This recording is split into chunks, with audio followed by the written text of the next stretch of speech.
Bonjour peuple de Dieu, c'est votre bien-aimé Grace Congolo, le présentateur de l'émission Orientation Biblique. Et l'émission Orientation Biblique est une émission chrétienne, une émission qui oriente le peuple de Dieu, le peuple qui est perdu, le peuple qui croit en Jésus-Christ, notre Seigneur et Sauveur. Bien-aimé dans le Seigneur, à ce nouveau numéro de l'émission Orientation Biblique, nous allons accueillir pour la première fois le pasteur et administrateur de l'église Light of the World. Comme il est déjà avec nous sur le plateau, nous lui saluons. Bonjour pasteur. Bonjour Papa Grace Congolo, j'espère que vous allez bien. Je suis très bien, vous êtes le bienvenu chez nous. Merci beaucoup. Pour ceux que moi je sais, pour le pasteur, il s'appelle pasteur Daniel, c'est un homme fort, un homme courageux. Alors aujourd'hui, il est venu aussi nous orienter dans le domaine du découragement. Pour toute personne qui se sent découragée, aujourd'hui, il va en profiter et changer et prendre une décision pour du découragement. Pasteur, je ne sais pas, avant toute chose, nous te demandons de nous laisser premièrement entre les mains du Seigneur, venir et laisser aussi l'émission, tout ce que nous allons parler dans les mains du Seigneur. Merci Papa Grace, nous allons prier. Seigneur, nous te bénissons, nous te rendons grâce encore une fois de plus de nous avoir réunis en ces lieux afin de pouvoir exhorter le peuple de Dieu sur le découragement. Alors nous implorons simplement que ta grâce, éternel Dieu, puisse régner au milieu de nous et que ta volonté soit faite. Père, nous dédions cette émission entre tes deux saintes mains. Faites en sorte que nous puissions parler de ta part dans le nom de Jésus. Amen. Amen. Bien-aimé dans le Seigneur, le pasteur n'est pas seul sur le plateau. Il y a aussi trois intervenants où nous citons Frère Josué qui est parmi nous, la sœur Julie, une servante de Dieu. Troisième personne, c'est notre frère Light. Vous êtes le bienvenu chez nous. Merci, bien-aimés dans le Seigneur. Ce sont les intervenants qui sont venus aujourd'hui pour passer dans cette émission Orientation Biblique. Pasteur, nous vous laissons premièrement le temps de nous parler, c'est quoi le découragement? Ok, merci beaucoup Papa Grace. Aujourd'hui, le découragement est devenu l'un des sujets les plus importants dans ce qui concerne la marche pour un chrétien, non seulement pour un chrétien, mais aussi pour ceux-là qui sont un peu non-croyants. C'est-à-dire que quand on parle du découragement, c'est l'effet de ne pas avoir le courage. C'est-à-dire que c'est l'inverse tout simplement du courage. Celui qui n'a pas le courage, on parle du découragement. C'est-à-dire que la personne qui est découragée, c'est la personne qui manque tout simplement le courage. C'est ce qu'on appelle le découragement. Merci, pasteur, pour votre intervention. Alors, pasteur, nous pouvons aussi connaître quels sont les symptômes ou l'attitude des signes que présente la personne qui est découragée. Merci beaucoup, Papa Grace, pour la question. Merci. Alors, les symptômes, il y en a multiples, il y en existe multiples. Premièrement, je peux dire que la personne qui est découragée, comment est-ce qu'on peut voir que cette personne est découragée? Premièrement, c'est par rapport à son attitude. C'est-à-dire qu'il manifeste un signe de tristesse, par exemple. En effet, peut-être de s'éloigner aussi par rapport à la foule. Vous voyez, vous êtes dans une foule, quelqu'un ne se manifeste pas comme il se doit, n'est pas participatif par rapport à ces groupes de gens. Il se retire de quelque part. Ça peut aussi être un signe pour voir si quelqu'un est découragé par rapport à ça. Merci. Je pense que vous êtes pasteur d'une église, vous avez des fidèles que vous êtes en train d'encadrer. Parmi ces fidèles, on ne dit pas qu'ils sont tous découragés, mais parmi eux, il y a aussi ceux qui sont découragés. Quelles sont les causes qui poussent la personne à être découragée? Merci beaucoup, Papa Grace, pour la question. En tout cas, c'est une très bonne question. Alors, les conséquences, les raisons qui poussent à ce que la personne puisse être découragée, il y a beaucoup de raisons. Premièrement, on se décourage par rapport à nous-mêmes. L'attitude que nous manifestons par rapport à une étape de la vie. Deuxièmement, on peut être découragé par rapport au travail. Vu les conditions du travail, vous dites que je suis trop découragé par rapport au statut que représente le travail.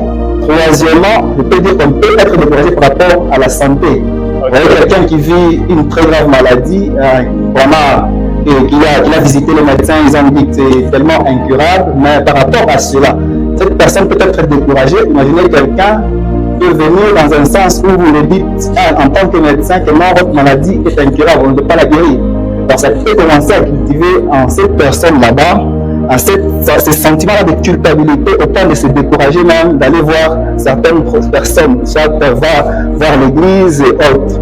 Donc, quatrièmement, on peut dire qu'on peut être découragé aussi vu par rapport à l'attitude des autres. C'est-à-dire que quand vous êtes dans une assemblée quelconque et que vous vous rendez compte que par rapport au message de réconfort que vous donnez à la personne, à votre frère de l'église, malgré que vous l'encouragez, cette personne ne parvient toujours pas à changer son attitude. Ça peut aussi vous décourager dans le point où vous abandonnez même la mission pour laquelle vous êtes venu faire dans l'église. Vous dites que non, ce genre de personnes, moi je ne veux pas habiter parmi ces personnes là-bas parce qu'ils n'écoutent pas. Voilà les raisons pour le découragement. Je pense que vous avez déjà traité des cas pareils. Effectivement, il n'en manque pas de cas pareils. Merci beaucoup, pasteur, pour votre message que vous venez de passer. Alors, nous voulons prendre aussi l'intervention de nos invités. Nous commençons avec le frère Josué, qui va commencer premièrement à propos de ce qu'il vient d'écouter dans votre message. S'il y a quelques paroles à vous intéresser, frère Josué, à vous la parole.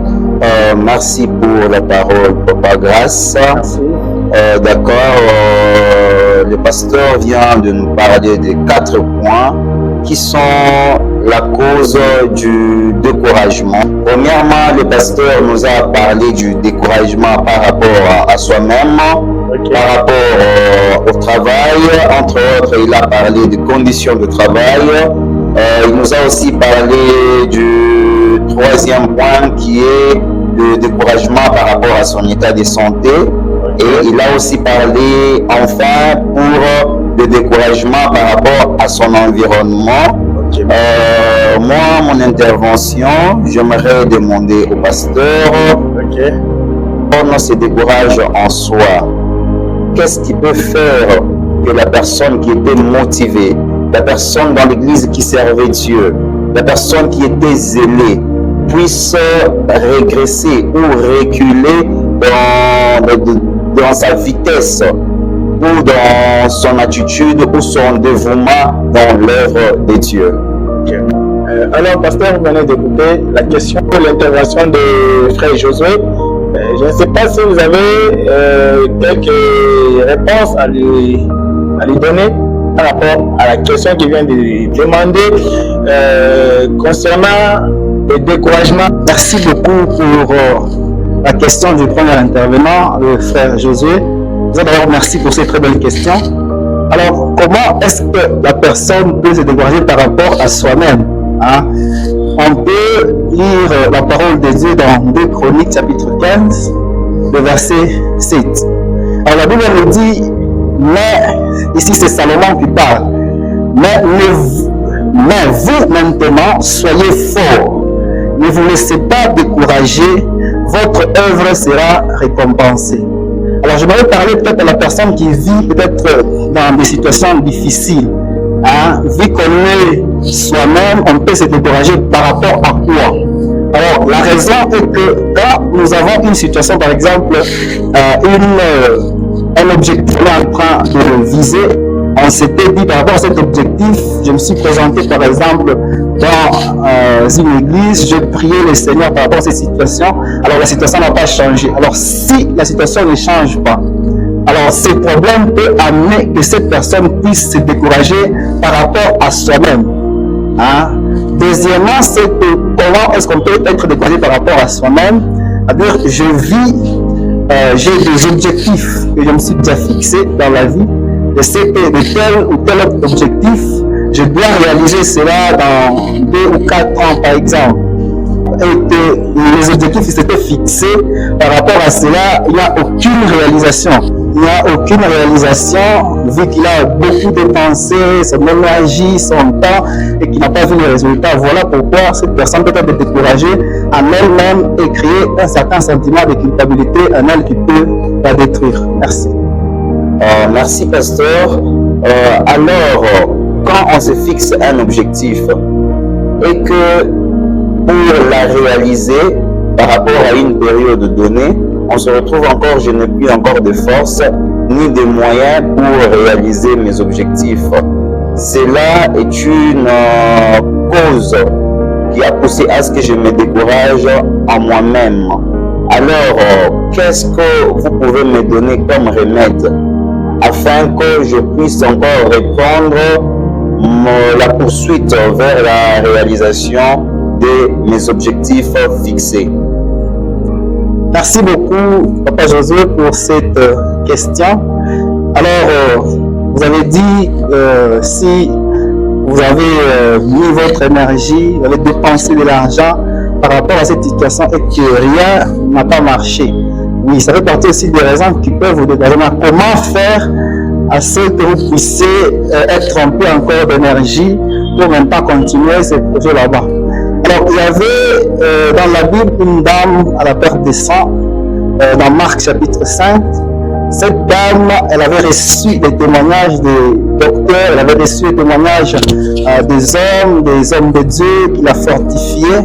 Et malgré cela, vu qu'elle voyait le médecin, elle a dépensé beaucoup d'argent, rien n'a marché. Elle a reçu des témoignages, elle a commencé à se décourager à elle-même. Alors, une solution est tout de suite venue d'elle-même. Elle a commencé à repenser aux témoignages que les hommes de Dieu l'a parlé, parce qu'on était en train de la réconforter, en train de parler du témoignage de Jésus. Il dit, quand vous vous approchez de lui, vous aurez la solution. Quand vous vous approchez de lui, il est celui qui la donne. Même quand vous n'avez pas d'argent, c'est-à-dire que quand vous fixez vos regards sur Christ, il mettra tous les moyens possibles. Il peut même mettre on peut dire des facilitateurs à votre côté.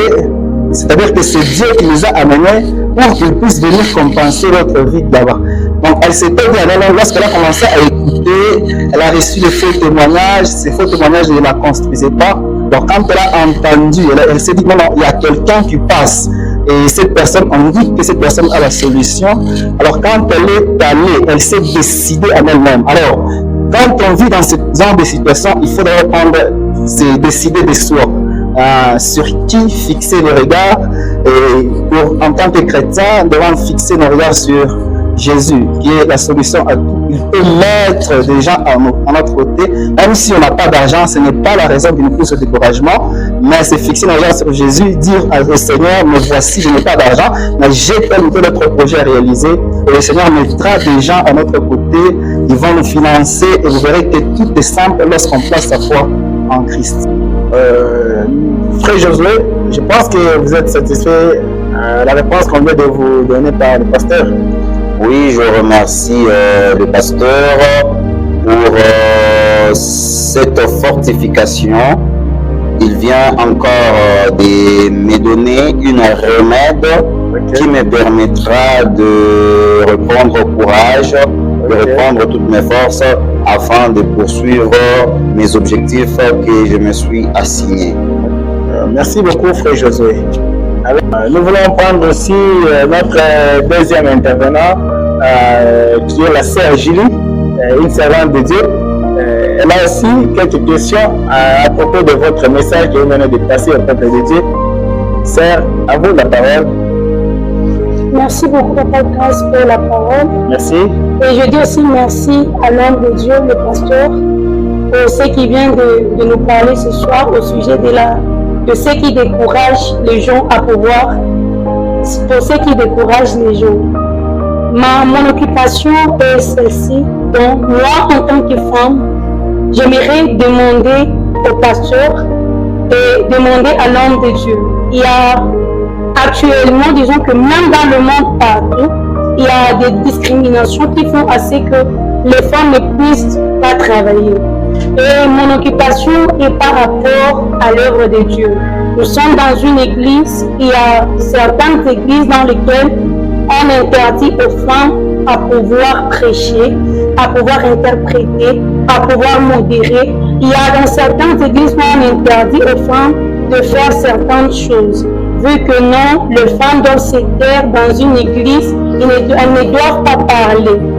Donc, moi, j'aimerais juste demander au pasteur qu'est-ce qu'il peut dire à ces femmes-là qui se sont découragées. aux femmes qui sont découragées par rapport aux propos que les autres sont en train de dire, par rapport à ce que les autres donnent comme argument. Merci beaucoup, Sœur Julie, pour votre question. Au pasteur, nous venons d'écouter l'intervention de la Sœur Julie. Je ne sais pas quel est le message que vous avez fortifié, la sœur, à propos de la discrimination qui se passe dans les églises, à propos de la femme. Et elle ne peut pas servir Dieu, demander Dieu de la chair, prêcher les hommes. Qu'est-ce que vous pouvez dire de la question? Merci beaucoup, Papa Grace. Également, merci à la sœur Julie pour cette très belle question qui fait d'ailleurs et à la une dans plusieurs des églises. On débat beaucoup plus sur ça. Alors, par rapport à la servante de Dieu, quand on veut servir le Seigneur, ce que j'aimerais un peu clarifier, c'est que par rapport à l'Esprit de Dieu, il n'y a ni femme ni homme. Okay? Et c'est-à-dire que tous nous pouvons servir le Seigneur. Et dans la Bible, lorsqu'on parle de la femme samaritaine, le plus grand ministère a été exercé par l'évangélisation a été exercée par des femmes. La plupart, ce sont des femmes. Alors Dieu a utilisé ces femmes-là pour prêcher l'évangile. Alors, de nos jours, si on peut encore relever ce point-là que les femmes ne peuvent pas servir le Seigneur, c'est complètement limiter Dieu dans sa manière d'exercer. Okay. Parce que Dieu agit, et même avec les femmes, même avec les hommes. Donc cette question, ne vous sentez pas découragé parce qu'on vous dit que vous ne devez pas prêcher. Par contre, vous devez prêcher encore l'évangile pour essayer de faire comprendre que non, Christ n'a pas aimé seulement l'homme, mais il a aimé aussi la femme. Il y a aussi une parole très réconfortante dans Joël 2:28. Il dit, dans les derniers temps, je répandrai de mon esprit sur toute chair. Okay. Donc là, on n'a pas clarifié que là, j'ai répandu de mon esprit sur l'homme seulement. Donc, on a vu sur toute chair. Il n'y a pas de catégorisation, il n'y a pas, comme Dieu est tellement amour, il n'y a pas de parti pris pour décourager que non, les femmes ne peuvent pas prêcher. Non. Donc, c'est-à-dire que c'est sur toute chair. Et les femmes, et les filles, et les vieillards, tous, lorsqu'on croit au Seigneur, automatiquement, on est appelé à les servir, que ce soit la femme ou l'homme. Donc, ne vous découragez pas parce qu'on dit que non, vous êtes une femme, vous ne devez pas prêcher. Par contre, là, c'est le faux évangile. Okay, donc, si on se réfère par rapport à la Bible, nous devons aussi bénéficier de la grâce que Dieu a placée dans les femmes. Merci beaucoup, pasteur. Est-ce qu'on peut encore encourager les pasteurs avec les acclamations? Merci, pasteur. Merci. En tout cas, pasteur, nous sommes vraiment bénis à cause de vos interventions. Maintenant, nous allons prendre notre troisième intervenant, qui est le Frère Light. Par rapport au message du pasteur, on ne sait pas quelle est votre question et vous allez poser au pasteur. Merci, messieurs les journalistes, de m'avoir accordé la parole. Je dis aussi merci à notre pasteur. Ma question est la suivante. Le pasteur nous a parlé concernant le découragement. Peut-être une personne peut se retrouver dans un groupe de membres, il se trouve déconsidéré, mais il ne trouve plus encore la capacité d'avancer avec l'œuvre de Dieu. Comment vous pouvez aussi récupérer cette personne pour qu'il recommence encore avec toute force de faire l'œuvre de Dieu? Merci beaucoup, Frère Light. Pasteur, vous venez d'écouter la question de Frère Light. Je pense que vous pouvez aussi lui fortifier à travers sa question qui vient de dire quelqu'un qui était attaché dans l'œuvre de Dieu, mais il s'est retiré parce qu'il est découragé à propos de quelques comportements dans leur groupe, peut-être dans la chorale, mais la personne s'est retirée. Quel est votre message pour récupérer cette personne? Merci beaucoup, papa. Et merci également pour Papa Light pour sa question. J'aimerais tout de même répondre aussi rapidement. Et puis, par rapport à cette personne qui est découragée face à l'attitude de la personne dans un groupe de prière ou dans une église, Alors, qu'est-ce qu'il faut faire pour récupérer cette personne, soit fortifier cette personne pour qu'il quitte ce découragement là-bas?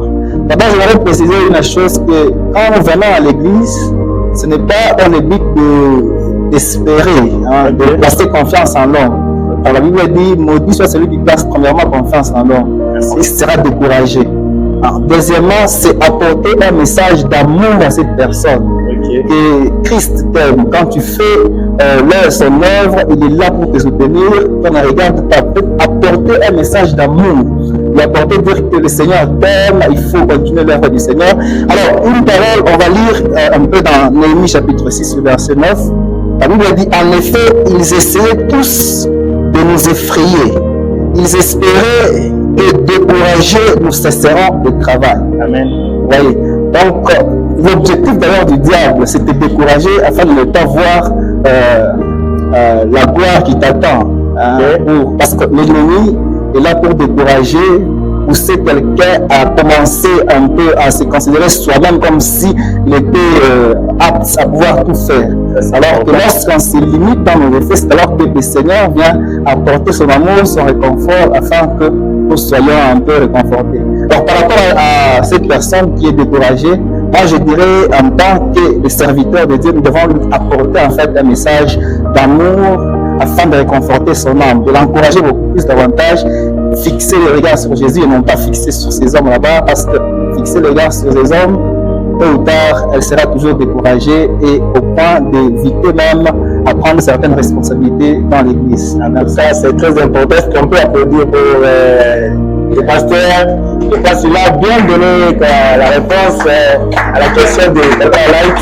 En tout cas, pasteur, nous sommes bénis. Nous sommes bénis à travers votre intervention à la question de Frère Light. Nous sommes vraiment bénis à cause de vos interventions. Et je bénis aussi les hommes de Dieu qui nous ont accompagnés dans cette émission Orientation biblique. Nous sommes aussi bénis à travers le pasteur Daniel Moutom qui vient de nous orienter dans notre émission de ce soir qui est Orientation biblique. Pasteur, nous sommes arrivés à la fin de notre émission. Quel est votre dernier mot pour le peuple, pour orienter le peuple du monde entier? Merci beaucoup, Papa Grâce. Le message que j'aimerais tout simplement apporter à ce monde entier, nous savons que tous, nous avons une phase des épreuves qu'on appelle ces stades là-bas, qu'on peut être découragé ou pas. Mais ce que j'aimerais dire, c'est que le courage, c'est l'effet à chaque fois que nous sommes dans des épreuves, de se relever et d'aller jusqu'au bout et fixer nos regards sur Jésus. Quand dans Hébreux chapitre 12, le verset 3, nous lisons, considérez en effet celui qui a supporté contre sa personne une telle opposition de la part des pécheurs, afin que vous ne laissiez pas l'âme découragée. C'est-à-dire que lorsque vous fixez votre regard sur Jésus, peu importe vos épreuves, quand vous savez que quand je regarde à la croix, l'œuvre de la croix, je sais que tout a été accompli, même si je passe dans des épreuves, pour moi, chrétien, ce n'est pas une souffrance, mais c'est une épreuve qui me permet d'être affermi encore davantage afin de remercier encore plus le Seigneur dans ce qu'il me fait, de me donner le courage. C'est alors que lorsque vous, en tant qu'enfants de Dieu, et aussi dans le monde entier qui nous écoutez et qui nous regardez pour le moment, j'aimerais vous encourager tout simplement. La première des choses, c'est fixer votre regard sur Christ. Lorsqu'on fixe nos regards sur Christ, rien ne pourra nous décourager, rien, même si l'on passe des épreuves, même si on passe des moments compliqués. Quand j'ai mes yeux fixés sur Christ, automatiquement tout, je sais qu'il m'a donné toutes les bénédictions du monde, je les ai lorsque je place confiance en lui. Et aussi un message à tous nos téléspectateurs qui sont en train de nous suivre, c'est-à-dire que vous aussi, qui vous laissez décourager, chrétien ou pas chrétien que vous êtes, le Seigneur vous aime et il veut assez que dans des épreuves dans lesquelles vous passez, lorsque vous lui faites confiance, il est là pour vous soutenir, il est là pour vous réconforter et il est là encore pour vous donner plus du courage afin d'accomplir vos projets et l'œuvre pour laquelle le Seigneur vous a appelé à faire. Merci beaucoup, pasteur. Comme nous sommes arrivés à la fin, nous vous laissons encore le temps de saluer même 2 ou 3 personnes. J'en profite également pour saluer l'apôtre visionnaire de l'église Light of the World, l'apôtre Mardoché à Féavodi, ainsi que son épouse, maman Liliane Awinga, et tout le collège des serviteurs de l'église Light of the World, 6 sur l'avenue 3Z, numéro 186 en face des Charon-Rose Tabernacle. Merci et que Dieu vous bénisse. Comme nous venons d'arriver à la fin de notre émission, nous demandons au pasteur de nous laisser entre les mains du Seigneur, de recommander nos chemins de retour entre les mains du Seigneur. Pasteur.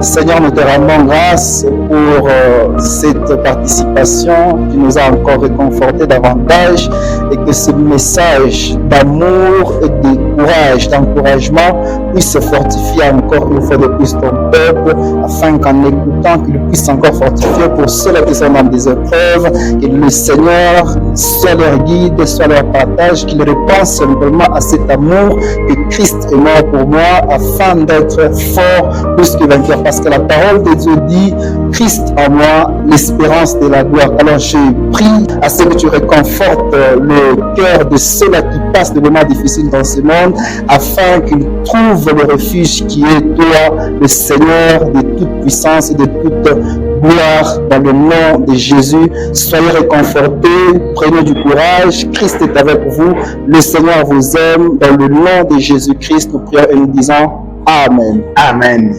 Bienvenue dans le Seigneur, nous vous invitons à vous abonner sur notre chaîne Relax 7 TV, de commenter, de partager, d'aimer notre émission Orientation biblique pour l'avancement de l'œuvre du Seigneur. Que Dieu vous bénisse.